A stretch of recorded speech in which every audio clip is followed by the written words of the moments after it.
Hey, what's happening, Gothamites? K-Wing here, and it's time to learn stuff once again while punching crime in the face. This is Arkham Wednesdays, your bat lore.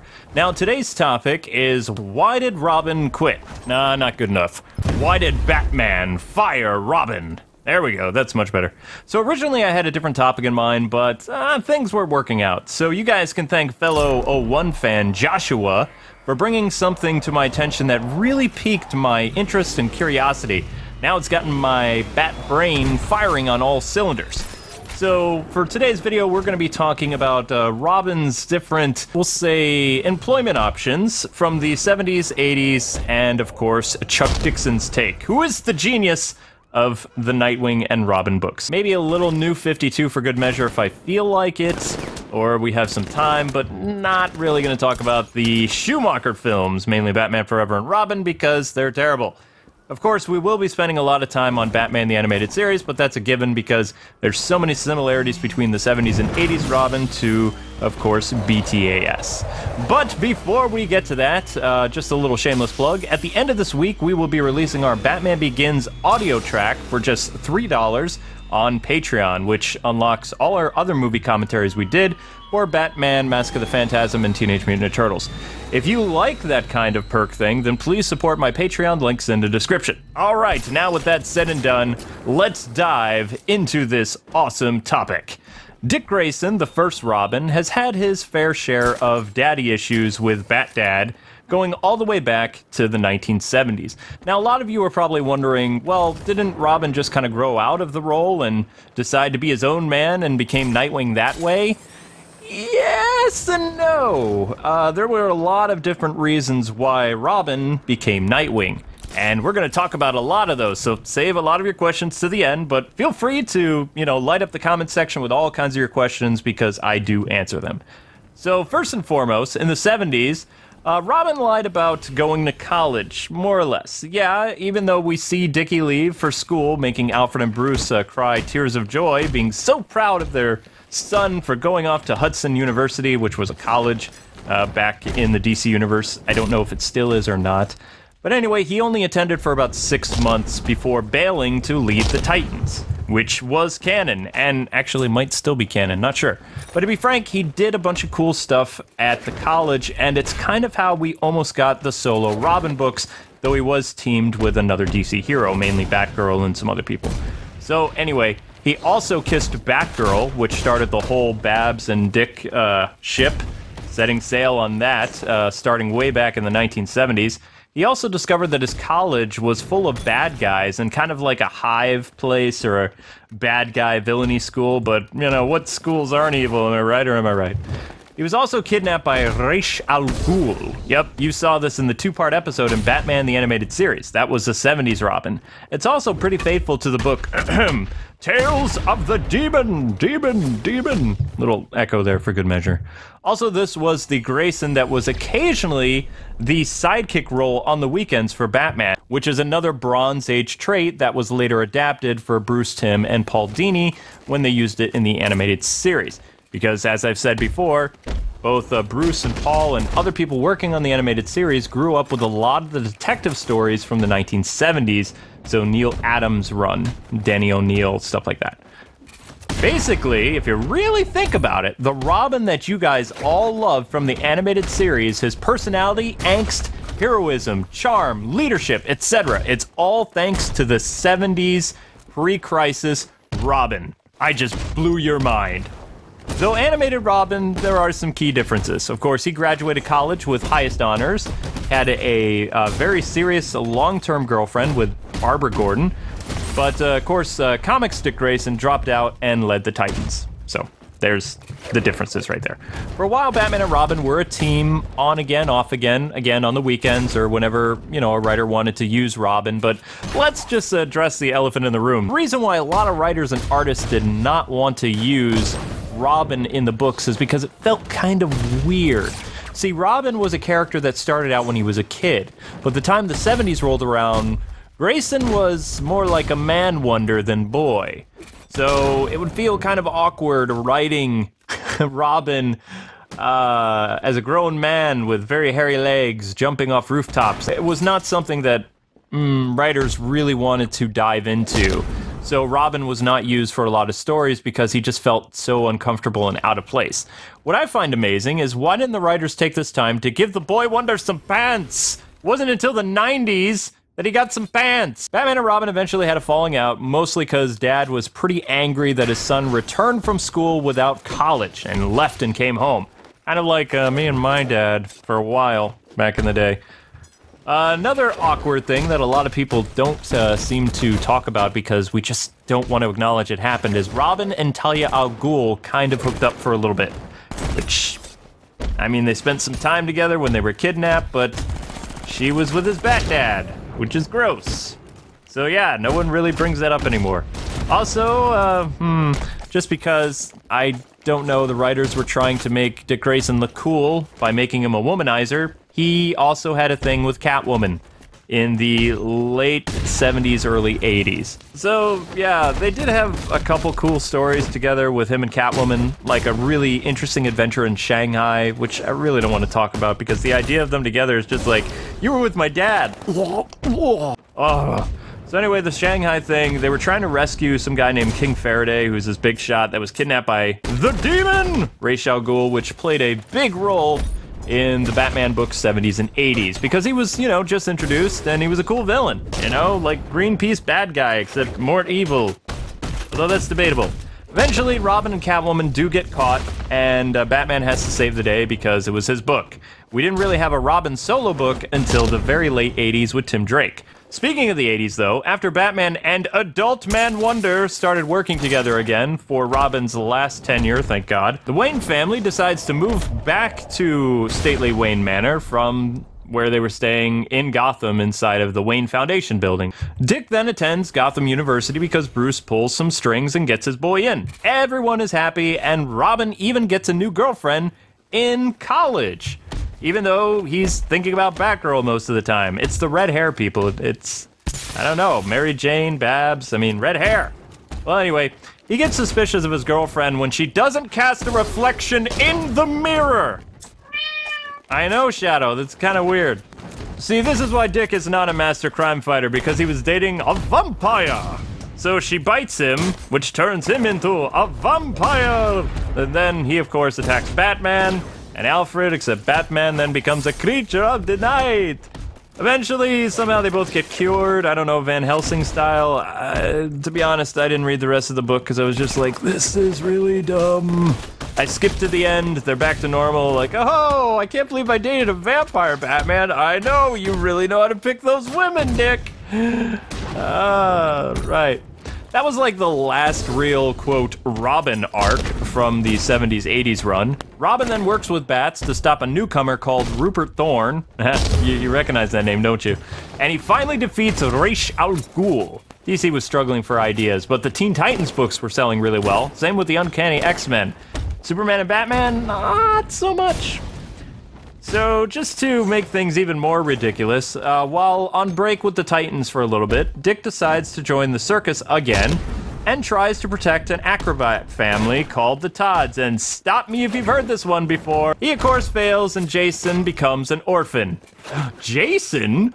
Oh, what's happening here? So yeah, Dick tries to adopt Jason Todd, the acrobat, but being the not-so-good Bat Dad that Bruce is, he adopts Jason instead, which actually would have been kind of interesting if Dick Grayson adopted Jason Todd and made him his ward, and he became Batman and started the cycle all over again, but no, Grandpa Batman, yes, Batman was really old back then, decides to adopt young child Jason Todd, force him to dye his hair from blonde to black so he can be the new Robin. But here's the kicker, folks. Dick actually gives Jason his blessing on becoming the next Robin, goes back to the Titans, and boom, creates the Nightwing identity. Which, yeah, that was that. Then, thank God, by 1985, Barry Allen dies and saves us from this terrible decade worth of Robin stories. Thank you, Barry. All right. So, I know what you're thinking. Hey, wait a second, this is clickbait. So how did Batman fire Robin? Get on with it already. I'm working on it. Try to stay with me, okay? There's a lot of material to go through here. So, much of the 70s Robin stuff still continued after Barry died. Robin is still college-aged, running around as the, quote, Man Wonder.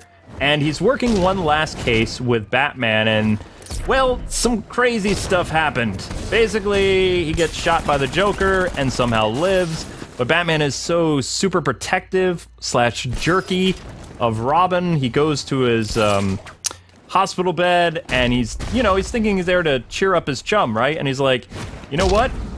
Today was way too close. Joker almost killed you. You're fired. And Dick, who's high on medicine, just lying there in the bed, is like, what?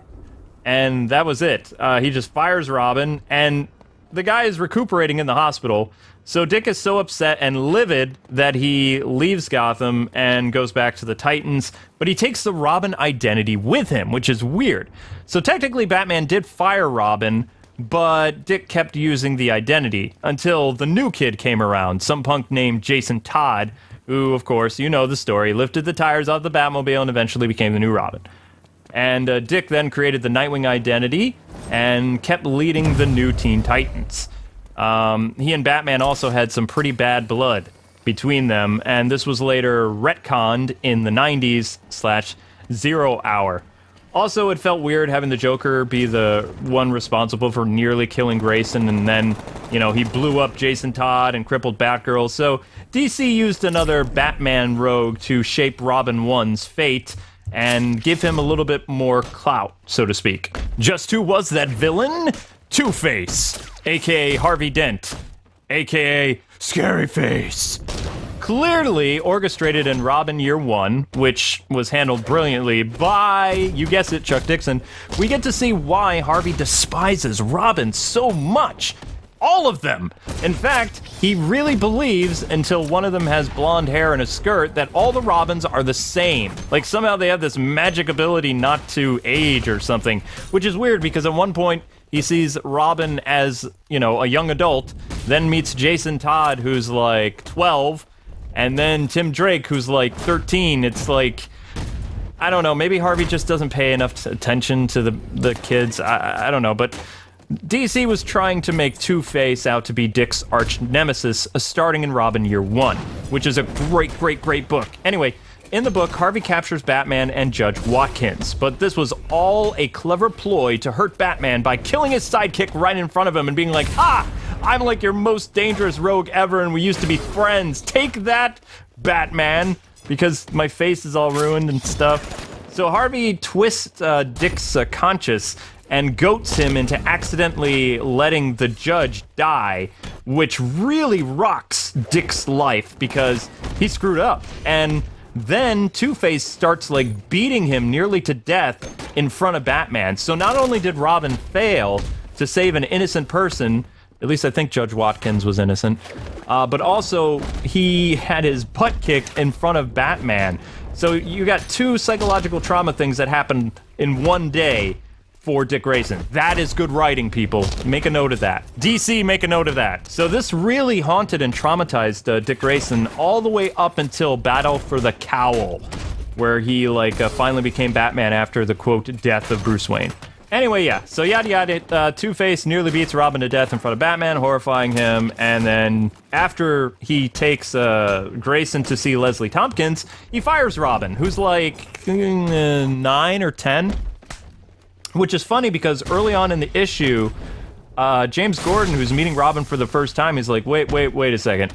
I don't really care what you do, but now you got like this little kid running around with you. I'm gonna have to step in. Johnny Law is gonna have to come in because this is crazy. I don't know what you're doing. I'm cool with you risking your life. I don't even know who you are, but this is a kid. And so this is playing in the back of Batman's head, and he's just like, you know what? I'm Batman. Everything's gonna be fine. I'm a really good parent, But of course, as he's watching Leslie bring Dick Grayson back to life, like Frankenstein style, because the kid looked dead. I mean, it looked like Dick Grayson in Year One. That was it, So Leslie even chews him out, and then he goes to see how his buddy's doing, and he's like, "Hey, how you doing, little buddy? You okay?" And Robin's like, "Yeah, I'm gonna be fine. I'm gonna go back out in the field." And he's like, "No, you're fired," just like that. So I mean, it had great pacing. It had really good emotional impact to the whole scene, to the whole book, and Robin's just kind of like, after that, he's like, you know what, I'm just gonna prove myself. I'm gonna stop the League of Assassins that are in my Year One story, Batman. Thank you, Chuck Dixon. And then, you know, he works with Batman again for many years until college age. Again, so noticing a theme, when you're Robin and you're in college, that's when Batman's supposed to fire you. Or ask you to, you know, take over for him because you would probably be about the same size. And it would be less awkward having this guy in bright-colored costume running around next to you, who's a man. If they gave Robin, like, you know, a hipster beard or something like that, then that would be all kinds of disturbing. Like the lumberjack beard running around with Batman in tights. I want to see that, DC. That's the route you're going because most of your stories are garbage these days anyway. Anyway, so college age gets fired for a second time, and this one, it kind of has some weight to it. I mean, I can understand Robin getting shot, you know, on New Earth and then getting fired because Batman's worried, but Batman's reasoning for firing Dick here is just kind of dumb. So, yeah. But you should also take note of this, too, because Dick and Harvey, the whole archenemy thing, this was a big reason that Two-Face murders Grayson's family in Batman Forever, which I know I said I wasn't going to talk about. I'm just mentioning this real quick. This made a lot of comic fans cry inaccurate because it was Zuko that did the deed and Two-Face was more of Robin's nemesis, not his creator. So, I mean, a lot of people were upset about Schumacher doing this because obviously he was reading the comics, but he didn't understand what was going on with Robin and why it's very important that a mobster is responsible for the death of Robin's parents because a mobster was responsible for the death of Batman's parents. It's not a costume crony that's responsible for the death of a Robin or Batman's family. It just doesn't work that way. It loses some weight. When it's just some random person, you know, then it's kind of like, whoa, what's going on? But when it's into supervillain, it's kind of like, eh. But anyway, we're going back. So reading Nightwing Year 1, we get a new take on the final nail in Robin's career. Having worked for Batman and been very successful at it, I might add, Batman is not happy with his, quote, lieutenant, so Dixon borrowing a bit from Frank Miller there, folks. During their latest battle with Clayface, he bellows, "This is a war, Dick." And Robin replies, "I get it, man. I can help out more in Gotham and, let someone else handle the Titans. I got you here. I know you're getting old." And Batman's just like, "I'm not old. You're fired, Dick. Get out of my cave." And Dick is just kind of like, "I just spent all that time, making pants for the suit. I think you're, and he's just like, "Out of my cave!" So Dick leaves the suit, which Batman, has his trademark all over, which is weird. And it's kind of a bummer because Dick actually, he started to change the Robin suit a little bit. Kind of Silver Age, added pants, added a little bit more gadgets and other stuff to it. He had his own motorcycle, which would later become the Nightwing cycle. But anyway, you know the story in Nightwing Year 1. He heads to Metropolis, talks with Superman, and bam, gets the idea to become Nightwing because of Nightwing and Flamebird, the Kryptonian superheroes or whatever. So Dick also mentors Jason Todd a little bit and is devastated after the second Robin dies because while they weren't close, he was trying to be like the big brother of the Bat family, which was very small back then. So much so that when Jason dies, there is somewhat of an impact for him and he leaves the Titans to, I forget, I think Donna Troy or something. I wasn't a really major, huge Titans reader. I did enjoy the Titan books, but I was mostly headlong into Batman books by the late 80s.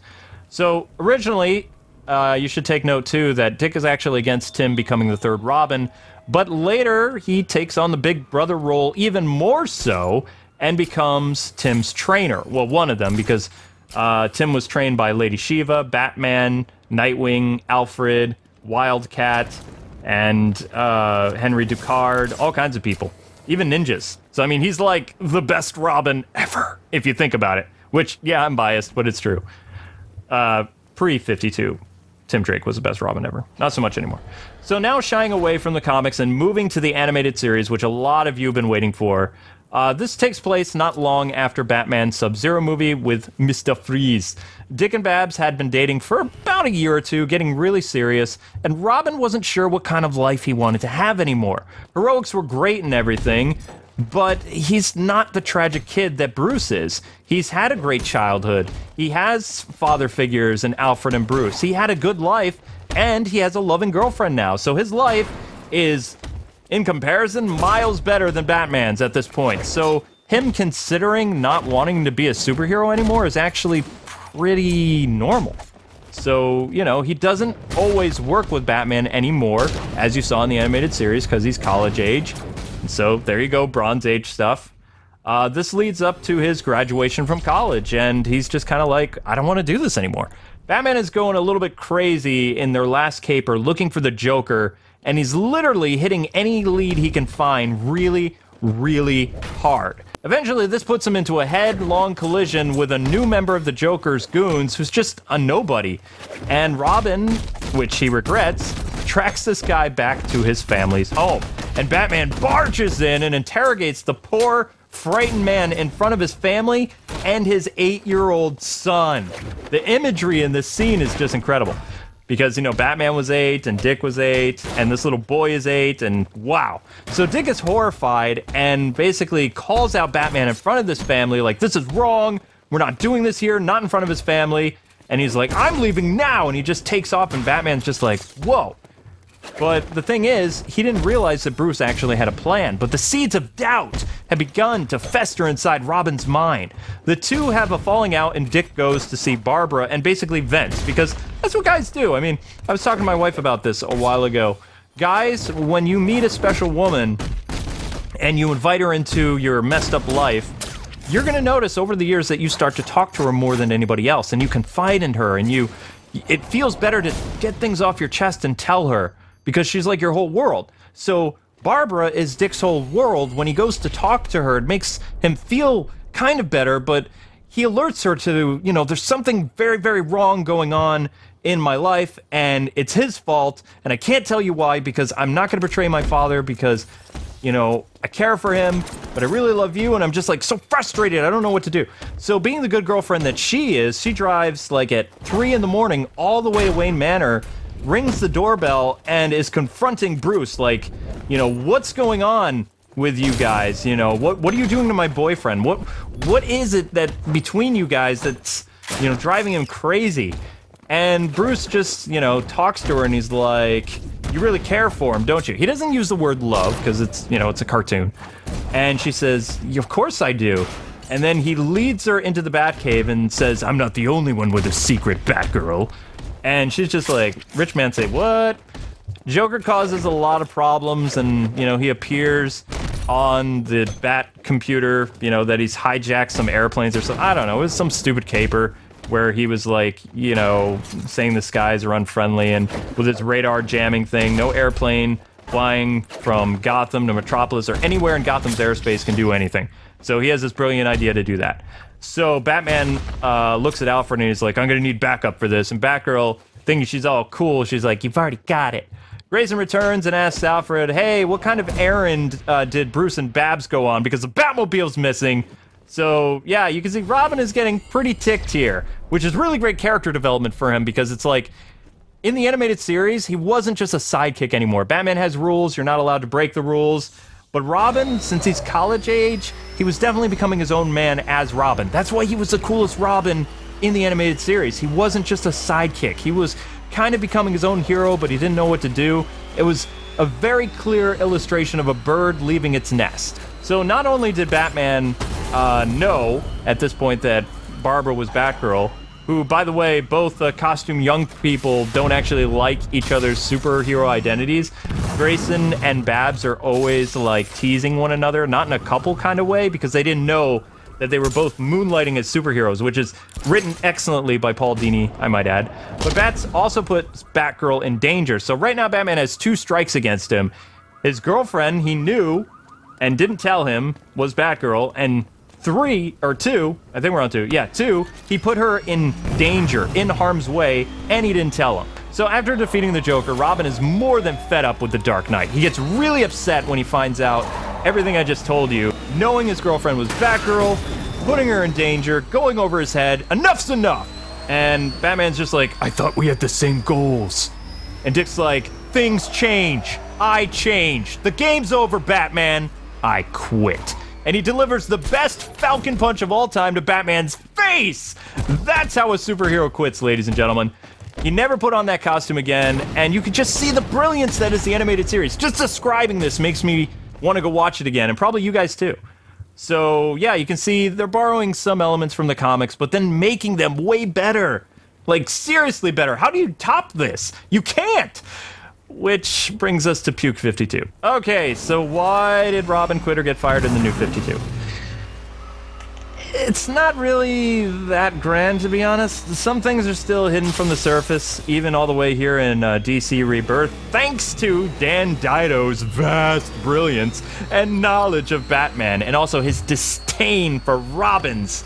Blah! So Batman, if I remember correctly, has only been active for about 9 years, and they literally condensed about 3 decades worth of Batman stories to just that amount of time by 2011. So each Robin has had maybe a year to 6 months, maybe, as Robin. All of them. Dick, Jason, Damian, not Stephanie. There's only 4, sorry. I believe they also did a panel where they said the longest serving Robin would be a tie in this universe between Jason and Damian. Tim Drake wasn't even called Robin, even though Dido lied to our faces and told us everyone was still a Robin. No! Tim was called Red Robin. Boo, Dido! Boo! Boo! Where's the angry mob with, like, pitchforks? Because the limited time that each character had to develop is just criminal! Most of Dick's greatest tales and comics have been greatly reduced or just axed altogether. In fact, one Batman writer at the time said Dick was only Robin for 11 months before becoming Nightwing on his own. I kid you not! He was adopted at the age of 13 and 14, and he's Robin for a little bit, dates Batgirl, and then becomes Nightwing by 16 years old. This is what bad writing looks like, people. This is why the New 52 is utter crap! Okay? And I'm not going to name the Bat writer. He wishes to remain anonymous, and I don't blame him. I wouldn't want my name attached to this trash. It's not his fault, though. It's Dido's! For the most part, Dick and Batman have had an okay relationship in the New 52. Like pre-Flashpoint, Nightwing is pretty much the big brother everyone loves, respects, and looks up to, and wants to be. When Batman lies to them about the Joker knowing everyone's identity in the, what was it called? Death of the Family, everyone leans on Grayson for guidance, especially after Damian's death just a couple months later. Then comes Forever Evil, and Batman fires Nightwing, sort of. After surviving the events of that horrible run, Nightwing is forced to fake his own death and go undercover to become Secret Agent Grayson Bond. This is just bad fan fiction. I'm sorry. He and Batman have a shirtless battle to the pain for reasons. Nightwing wins the battle, which was supposed to be significant to him standing up to Batman like the pre-52 days, but it fell flat on its face. Instead, he looks at his KO'd Bat Dad and agrees to fake his own death. Why? Just why? Who came up with this? That's it. Occasionally we get a Robin story, but nothing like Chuck Dixon. Nothing. Who, by the way, wrote over 100 issues of Robin and Nightwing in the 90s and 2000s at the same time. So that is what a creative person looks like, and a person who understands Dick Grayson and Tim Drake. So that Robin Nightwing personality that you all love so much, and myself, those iconic character personas, personalities, lives, love life, everything, that's Dixon, not DC. I'm just saying. For Rebirth, nothing yet to report about how or why Robin quit. More or less, it's the same as the New 52. I was Robin for a little bit, but you know what? I'm better than everybody. I'm gonna be Nightwing. More or less, that's what happened. You know, so you could say, oh, I wanted to be my own man and make my dad proud, blah, blah, blah, blah, blah, blah, blah. Nobody cares. But anyway, that's it. That's all, ladies and gentlemen. Thank you so much for watching a very heated Bat lore here on Arkham Wednesdays. Hope you guys had a lot of fun. Probably gonna have words with my neighbors because I'm shouting like a madman, but this is a topic that makes me very emotional because it's like, you can see it goes all over the place. Again, if you want to check out my Patreon, we could use all the support that you guys can muster. It also encourages me to do more Batman videos because I know a lot of you would like to see a lot more Batman content. I am trying. I manage 2 channels, and I'm just one person. But if you guys have a particular lore or topic you want me to cover, please, by all means, leave it in the comment section below, or you can hashtag Arkham Wednesdays on Twitter at Kwing Reviews and send me a topic. I mean, maybe I'll do yours the way I did Joshua's. This was an amazing topic. It was so much fun to research, and I hope you guys learned a lot from it. So anyway, thanks so much for watching. Like and share this video like internet wildfire, and I will see you guys in the next Arkham Wednesdays. God bless and happy gaming, Gothamites. See ya.